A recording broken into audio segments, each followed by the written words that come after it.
So here are some common biomechanics BCQs of second year, and these are the BCQs which have been repeated for since many years. So you can try your luck herein. So let's read it together. Which of the following is the most appropriate definition of biomechanics?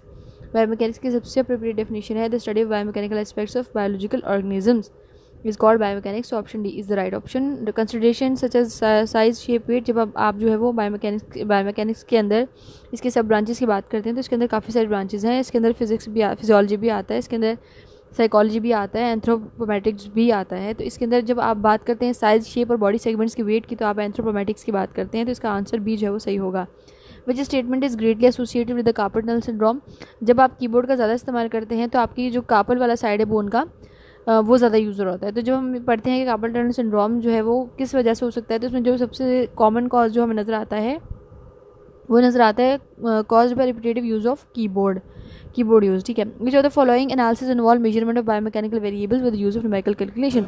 जब भी आप biomechanics के अंदर numbers की बात करेंगे तो वो आपकी क्वांटिटेटिव अप्रोच होगी, और जब आप उसकी खूबियों की बात करेंगे कि वो इतना लंबा है, इतना ऊंचा है, इतना मोटा है, तो आप बात करेंगे उसकी क्वालिटी की. तो यहाँ पर जो है ये पूछ रहा है कि जब आप न्यूमेरिकल्स कैलकुलेशन की बात करते हैं तो इसका आंसर होगा B, which is quantitative approach. Any metallic object free fall in under the influence of gravitational forces undergoing which type of motion.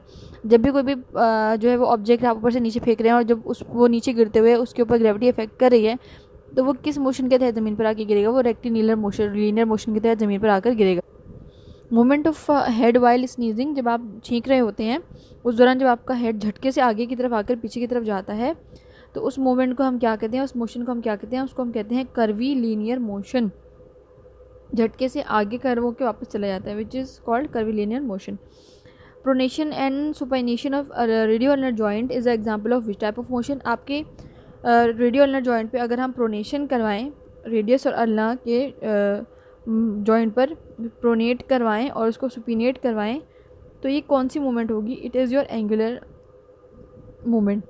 आपकी एनाटॉमिकल पोजीशन के अंदर आपका फोर आर्म की पोजीशन क्या होती है? एनाटॉमिकल पोजीशन के अंदर आपका फोर आर्म जो है वो सुपिनेटेड होता है, और जबकि आप चले छोड़ें आगे नहीं. Moments in the transverse plane occur around which axis. Transverse plane में मोमेंट्स जो है वो कौन से प्लेन के अंदर जो है वो अकर होती हैं? It is your longitudinal axis. Moments in transverse plane occurred in longitudinal axis. In anatomical position, what term describe the ulna relative to the radius? Medially. Your ulna is related to your or attached to your radius medially. A dancer performing a pirouette in which plane? Performs a pirouette in which plane? It performs the pirouette in transverse plane. Aerial cartwheel is performed in which plane? Aerial cartwheel is performed in frontal or coronal plane. Abduction and adduction of the foot occurs in transverse plane. आपकी abduction और adduction transverse plane में होती है. Shoulder girdle elevation and depression occur in which plane? In coronal plane. आपकी shoulder girdle की elevation और depression आपके coronal plane में जो है हो रहा होता है. What happens when osteoclast activity exceed osteoblast activity? जब आपके ऑस्टियोक्लास्ट जो है वो आपके ऑस्टियोब्लास्ट की एक्टिविटी को बढ़ा देते हैं तो आपका बोन मास्क जो है वो डिक्रीज होना शुरू हो जाता है. Inversion and aversion of foot occurs at anterior posterior axis. आप अपने फुट को अभी बैठे बैठे इन्वर्स और एवर्स करके देख लें. जो एक्सिस आप देखेंगे वो आपका एंटीरियर पोस्टीरियर एक्सिस होगा. In two dimensional Cartesian coordinate system what unit is used for vertical axis? y unit is used for vertical axis. जब आपको vertical axis वहाँ पे शो करना होता है तो हम क्या दिखाते हैं? वहाँ पे हम y जो है वो शो कर रहे होते हैं. ओके.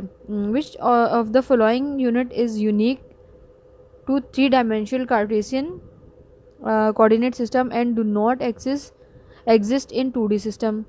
2 डायमेंशनल में से नहीं यूज़ होता वो कौन सा यूनिक यूनिट है जो 3 डायमेंशनल कार्टेशियन सिस्टम में यूज़ हो रहा होता है लेकिन 2 डायमेंशनल में नहीं होता? It is Z unit. What is the ऐसा unit of inertia? It is dimensionless quantity. तो इसका कोई यूनिट नहीं होता. Which of the following relationship is correct? तो यहाँ पर लिखा हुआ है 1 lb is equal to 4.45 N. तो which is the right option, और इसको हम जो है वो टिक करेंगे. Which of the following relationship is correct. F is equal to M है, यहाँ एम ए हम शुरू से पढ़ते आ रहे हैं, और M is equal to F A, ये भी सही है. So the option number 1 is right. Which of these parameter can be determined by torque acting on a body. It is angular acceleration. What is equal to weight per volume? Density is equal to weight per volume. What is impulse symbolically represent as impulse is symbolically represent as joule, J joule. Which of these is correct statement from the following? Specific weight is proportional to density. So option number B is the right option. Weight of the body is body acts as which type of force on the bone? Compressive. आपकी पूरी body का wait आपकी हड्डियों के ऊपर compressive force डाल रहा होता है. What are vectors composed when 2 और more vectors have exactly the same direction. वो वेक्टर किस चीज़ के बने हुए हैं जब दोनों की डायरेक्शन जो है वो सेम हो, तो they are added vectors. Axial forces are directed along which axis. They are directed, axial forces हैं तो ऑब्वियसली लॉन्गिट्यूडनल एक्सिस में की तरफ जो डायरेक्टेड होंगे. Which of this is common type of loading on body combined. Okay. A force of 15 Newton is acting on 3 objects A, B and C. The surface areas 10 m square, 20 m square and 5 m square respectively. Which bears greater stress? C. क्योंकि उसका area सबसे कम है और जो है वो सारे objects A, B, C जो है वो बिल्कुल सेम वेट जो है वो बेयर कर रहे हैं. जब एरिया ज़्यादा है जहाँ पर, वहाँ पर वेट जो है वो बढ़ जाएगा बराबर और स्ट्रेस कम होगा. जबकि जहाँ पर एरिया कम होगा वहाँ पर जो है ज़्यादा प्रेशर स्ट्रेस जो है वो अपीयर हो रहा होगा. तो जो बॉडी सी है उसका क्योंकि एरिया कम है और वेट जो है उसको 15 न्यूटन ही उठाना है, तो सबसे ज़्यादा स्ट्रेस जो है वहीं पर होगा. What is the term use for permanent deformation? It is plasticity. Structural integrity is lost at which point? It is lost at the ultimate failure point. Stress injury is caused as a result of repetitive loading.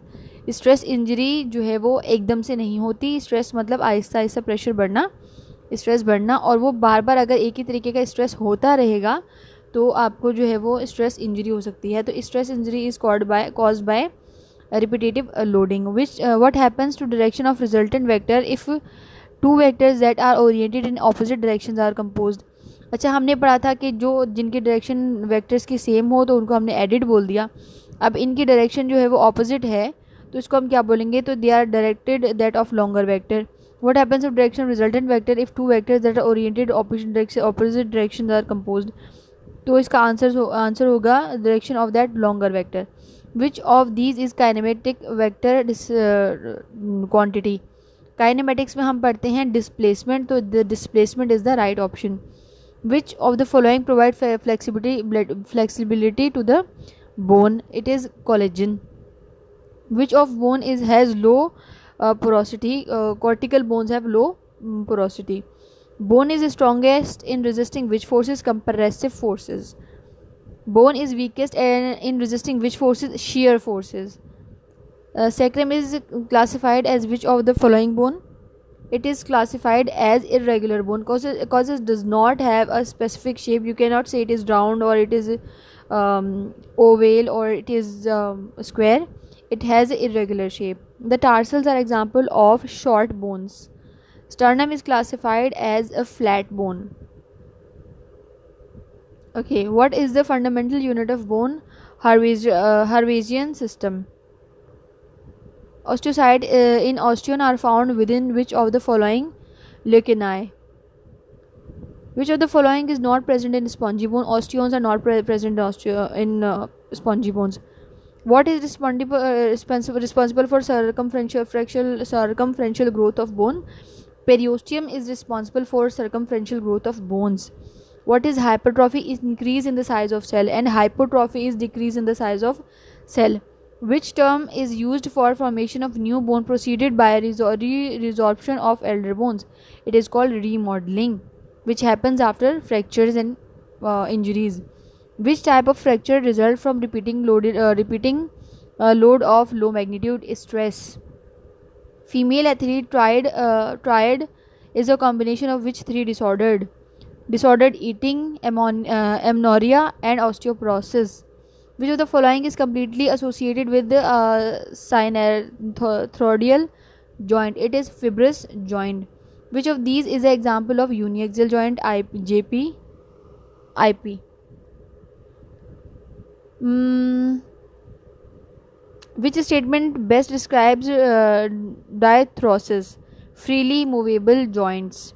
Hinge joint have how many axes? Only one axis. Which of these joint is basically a trochoid type of joint? Radioulnar joint is a trochoid type of joint. Which of the following is an example of articular fibrocartilage? Menisci.